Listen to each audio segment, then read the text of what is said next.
கடவுள் படிச்சதே மிக சிறிய பறவை ஹம்மிங் பேர்ட். இதோட ஸ்பெஷாலிட்டி என்னன்னா இது பின்னாடி பறக்குமா. 72 தடவை அதோட விங்ஸை ஃபிளாக் பண்ணும். நாயை விட 1000 மடங்கு மோப்ப சக்தி இருக்கிறது தான் தேனி. இருக்கிறதுலே பெரிய பறவை ஆஸ்ட்ரிச். ஆஸ்ட்ரிச்சால பறக்க முடியாது, ஆனா 60 கிலோமீட்டர் ஸ்பீட்ல ஓட முடியும். அதோட அடுத்த வேலை உணவு அதுக்கு எதால கிடைக்குது, அதோட ஸ்ட்ரென்த்தால தான் கிடைக்குது. ஆக இதை பத்தி எல்லாம் யோசிக்கும் போது நான் காக்காவை பத்தி யோசிச்சேன். காக்காக்கு என்ன ஸ்ட்ரென்த்? ஏன்னா நம்ம ஊர்ல காக்காவை யாராவது ஒருத்தர் பாசிட்டிவா பார்த்திருக்கோமா? கொஞ்சம் கருப்பா இருந்தா காக்கா மாதிரி கலரணுவான், கொஞ்சம் குரல் சரியில்லைன்னா காக்கா மாதிரி குரல் வச்சுட்டு இதெல்லாம் பாட வருது பத்தியா அப்படின்னுவான். ஏன் நீங்க சிக்கன் பிரியாணி சாப்பிடும் போது இது கொஞ்சம் நல்லா இல்லைன்னா இது என்ன காக்கா பிரியாணியான்னு கேட்பான். ரைட்? கொஞ்சம் மேல கார்பெட் லெவல்ல கொஞ்சம் மேல வந்தா காக்கா பிடிச்சே மேல வந்துட்டான் அப்படின்னு. ஆக காக்காவை மட்டும் நம்ம பாசிட்டிவா பார்த்ததே கிடையாது.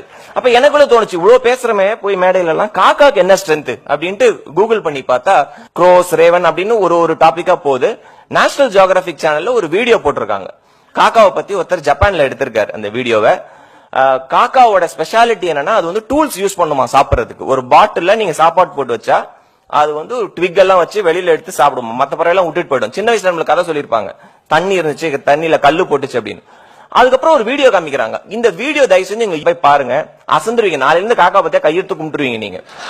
இந்த காக்கா என்ன பண்ண, வாயில ஒரு பாதாம் மாதிரி ஒரு பருப்பு வச்சிருக்கு, அதை உடைச்சு பாக்குது, அதால உடைக்க முடியல. அடுத்து என்ன பண்ணுது, இந்த பறவை பருப்பு எடுத்துட்டு பறந்து போய் ரோட்ல போடுது, ஓங்கி போடுது, உடையதான் பாக்குறதுக்கு, உடையில.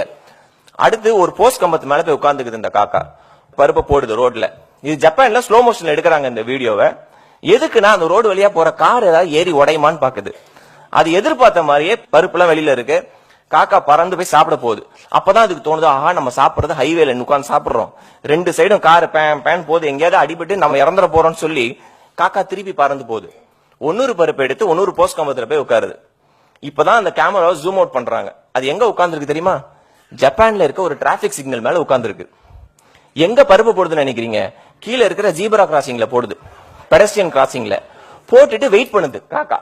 பருப்பு உடஞ்ச உடனே கீழே வந்து மக்களோட நிக்குது.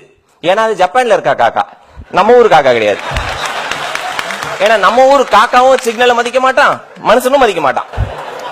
கிரீன்னா கோ, எல்லோனா ஸ்லோ டவுன், ரெட்னா ஸ்டாப். ரைட்? இதுதான் ஸ்கூல்ல நம்மளுக்கு சொல்லி கொடுத்த டிராபிக் சிக்னல். ஆனா நம்மளுக்கு அப்படி இல்ல. கிரீன்னா கோ, எல்லோனா ஃபாஸ்டா கோ, ரெட்டா இருந்தா போலீஸ்காரன் இருக்கானா பாரு, இல்லன்னா போய்கிட்டே இரு. ரைட்? இந்த காக்கா கீழே வந்து உட்காருது, மக்களா சிக்னல் மாறணும்னு நடந்து போய் காக்கா சாப்பிட்டு பறந்து போய்கிட்டே இருக்கு. எனக்கு அன்னைக்கு தோணுன கேள்வி இதுதான், ஒரு காக்காக்கும் ஒரு சிட்டுக்குருவிக்கும் ஒரு தேனீக்கும் ஒரு ஆஸ்ட்ரிச்சுக்கும் ஒரு ஹம்மிங் பேர்டுக்கும் கடவுள் இவ்வளவு ஸ்ட்ரென்த் கொடுத்தாரா, நம்ம குழந்தைங்களுக்கு கொடுக்காமையா போயிருப்பாரு? யோசிச்சு பாருங்க. ஆனா ஒரு குழந்தையோட இன்னொரு குழந்தைய ஒப்பிட்டு அண்ணன் மாதிரி நீ இல்ல, தம்பி மாதிரி நீ இல்ல, தங்கச்சி மாதிரி நீ இல்ல, பக்கத்து வீட்டுக்கார மையம் மாதிரி நீ இல்லன்னா, அதே குழந்தை ஒருவேளை திருப்பி கேட்டா, ஏன்பா நீ இப்படி இருக்கே, சித்தப்பா இப்படி இருக்காருன்னு கேட்டா நம்ம எங்க போய் மூஞ்சி வச்சுக்கிறது? இந்த அப்பா எல்லாம் சில பேர் சொல்லுவாங்க, நான் எப்படி படிச்சேன்னு தெரியுமா, கேட்டு பாருங்க, ரிப்போர்ட் கார்டே காமிச்சிருக்க மாட்டாரு. அதான் சொல்லுவாங்களே, நின்னு போன கடிகாரம் கூட ஒரு நாளைக்கு 2 தடவை கரெக்டான டைமை காமிக்கும். நின்னு போன கடிகாரம் கூட 6 மணிக்கு நின்னு போன கடிகாரம் காலையிலயும் சாயங்காலம் கரெக்டான டைம் தானே காமிக்கும். ஆக அந்த குழந்தைய வந்து நம்ம வந்து உனக்கு இது சரியில்லை அது சரியில்லைன்னு சொல்றதை விட உனக்கு எது நல்லா வரும் அப்படின்னு போக்கஸ் பண்றதுதான் ஒரு குட் எஜுகேஷன் சிஸ்டம். இதுக்கு டீச்சர்ஸ், ஆசிரியர்கள், they play a huge role.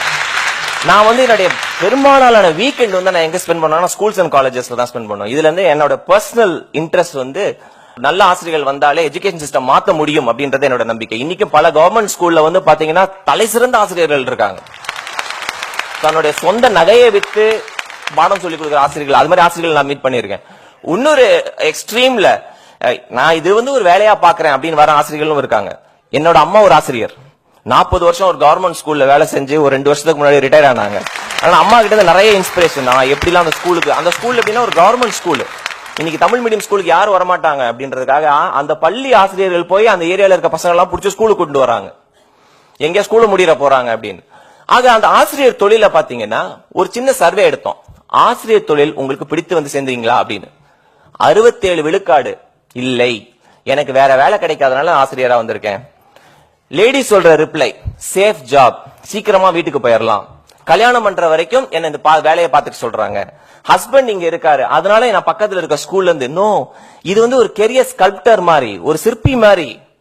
உலகத்திலேயே 2 தொழில் தான் நம்ம கையெடுத்து வணங்குற தொழில்னா 2 தான். கடவுளா பாக்குறது 2 தொழில் தான், ஒன்று மருத்துவம், இன்னொன்னு ஆசிரியர். Right?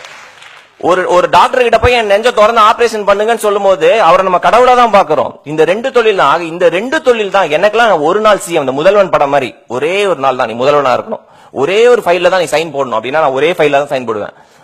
The highest paid job in the country should be that of a teacher. The highest paid.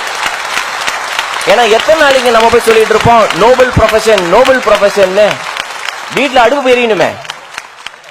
ஆக இன்னைக்கு எதை நம்ம மிஸ் பண்றோம் அப்படின்னா ஆசிரியர்களோட தரம் அது மேல போனா, ஏன்னா ஒரு வருஷமா எனக்கு 60 குழந்தைங்க வராங்க, அந்த 60 குழந்தைங்களோட ஃபியூச்சர் என் கையில தான் இருக்கு அப்படின்ற அந்த ஆசிரியர் உணர்ந்தாங்கன்னா ஆட்டோமேட்டிக்கா நம்மளோட எஜுகேஷன் சிஸ்டம் மேலதான் போக போகுது.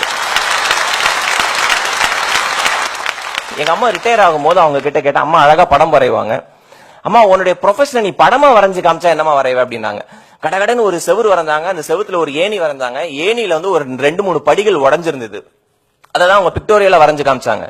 அப்ப கேட்ட இது என்னது இது அப்படின்னு. இந்த ஏணி தான் நான் சொல்ல முடியாது, எல்லா ஆசிரியர்களும் இந்த ஏணி தான். இந்த ஏணி 40 வருஷமா இந்த இடத்த விட்டு நகரவே இல்லை, இந்த செவுத்திலே தான் இருக்கு. ஆனா இது மேல ஏறி போன மாணவர்களோட எண்ணிக்கை என்னமோ எக்கச்சக்கம். ஏணிக்கு வயசாயிடுச்சு, அதனால அங்கங்க படி உடஞ்சிருக்கு, ஆனா ஏணி என்னமோ அங்கேயே தான் இருக்கு. ஒரு டீச்சர்ஸ் ப்ரொஃபஷனை இதை விட பெட்டரா நீங்க பார்க்க முடியாது. ஆக ஒரு டீச்சரும் அவங்களோட கெரியர் ஸ்கல்ப்டர்ஸா மாறினா நம்மளோட எஜுகேஷன் சிஸ்டம் அதுதான் ஆரம்பம். ஏன்னா எத்தனை பேர் சொல்றாங்க பேரண்ட்ஸ் என்னால தீர்மானிக்க முடியல, உங்க கையில ஒப்படைச்சிடறேன். இன்ஜினியரிங் காலேஜ்ல நிறைய காலேஜ் போனீங்கன்னா வந்து முதல் நாள் வந்து ஹெச்ஓடி கிட்ட ஒப்படைச்சிட்டு போயிடுவாங்க. 4 வருஷம் கழிச்சு வர சார், எப்படியாவது பார்த்து ஒரு வேலை ஒண்ணு வாங்கி கொடுத்துருங்க சார். பையனும் சொல்றான் கவலைப்படாதீங்கப்பா, அதெல்லாம் பார்த்து வாங்கி கொடுத்துருவாரு அவரு. ஆக அந்த பொறுப்பை ஆசிரியர்கிட்ட ஒப்படைக்கிறாங்க. அந்த ஆசிரியரும் என்ன பண்ணலாம், இவனுக்கு இது வரல, சரி இவனுக்கு எது நல்லா வருதோ அதை ஊக்குவித்து கொண்டு வந்தாலே நம்மளுடைய எஜுகேஷன் சிஸ்டம் மாறும். The most important thing, பைசா கொடுத்து சீட்டு வாங்குறோம் பாருங்க, அது வேற எந்த துறையில வேணா வாங்கிக்கோங்க. மருத்துவ துறையில் நான் பைசா கொடுத்து சீட்டு வாங்குற மாதிரி ஒரு கொடுமையான விஷயம் வேற உலகத்துல எங்கேயுமே நடக்காது. 60 மார்க் தான் வாங்கியிருக்கேன், நான் 60% தான் வாங்கியிருக்கேன், என்னால பைசா இருக்கு, நான் போய் பைசா கொடுத்து ஒரு டாக்டர் ஆகிறோம்னா இந்த ஜெனரேஷன் பரவாயில்ல. ஒரு டாக்டரா போய் பார்க்கும்போது ஒரு 50 வயசுக்கு மேல டாக்டர் இருந்தா தைரியமா போய் டாக்டர் பாருங்கன்னு. ஒரு 30 வயசு டாக்டர் இருந்தா அவர்கிட்ட நம்ம கேட்க முடியுமா, நீங்க மெடிக்கல் சீட்டு மெரிட்ல வாங்கினீங்களா இல்ல பைசா கொடுத்து வாங்கினீங்களான்னு.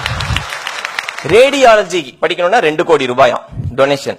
2 கோடி ரூபாய் கொடுத்து ஒருத்தர் சீட்டு வாங்கினா அவர் என்ன பண்ணுவாரு, இஷ்டத்துக்கு டெஸ்ட் தான் எழுதுவாரு. அதனாலதான் டாக்டர் கிட்ட ஒருத்தர் போய் படுத்திருக்காரு, படுத்துட்டு பக்கத்துல இருக்க பேஷண்ட் கிட்ட சொன்னாராம், என்ன கொடுமைங்க இந்த ஹாஸ்பிட்டல், தலைவலின்னு வந்தாங்க அப்டாமினல் ஸ்கேன் எடுக்க சொல்லிட்டாங்க அப்படின்னு. உடனே அந்த ஆள் சொன்னானா, வாயை மூட்டு படியா, கொரியர் கொடுக்க வந்தேன் நானே.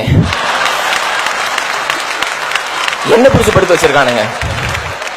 12,000 கோடி 12,000 crores is the estimated amount which goes for medical seat donations alone. Imagine, மருத்துவத்துறையில் யாரை நம்பி நீங்க போய் டாக்டர் அப்படின்ட்டு போவீங்க. ஆக கல்வி என்னைக்கு பிசினஸ் ஆச்சோ அன்னைக்கு இதுல அறம் செத்து போச்சு. ரைட்?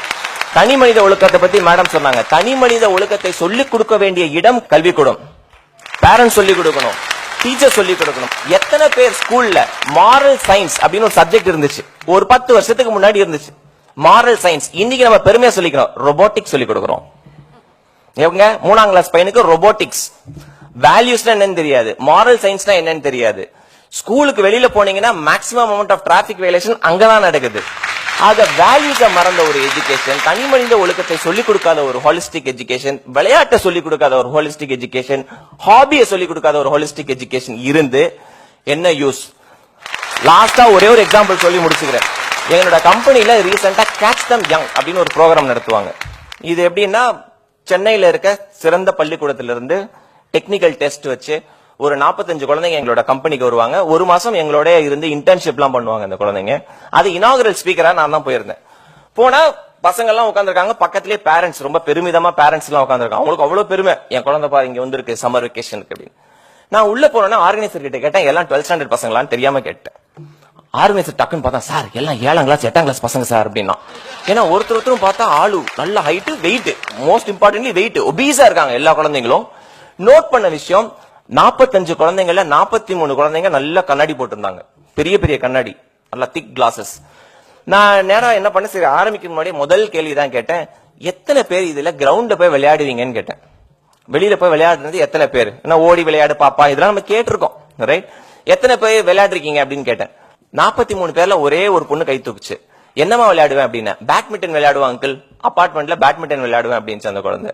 மீதி 42 பேரும் கிரவுண்டுக்கே போனது இல்ல. அப்ப நான் கேட்டேன், யாருமே போனது இல்லையா கிரவுண்டுக்கு? ஒரு பையன், என்னோட அம்மா சொன்னாங்க, அஸ்வின் ஃபுட்பால் கிரேட் 3ல இருக்கான் அப்படின்னாங்க. நான் கூட ஐயோ கிரேட் 3னா நான் கேள்விப்பட்டதே இல்லை அப்படின்னு. என்னப்பா பண்ணுவேன், எங்க விளையாடுற நீ ஃபுட்பால் அப்படின்னா, ஐபேட்ல விளையாடுவாங்க அப்படின்றான்.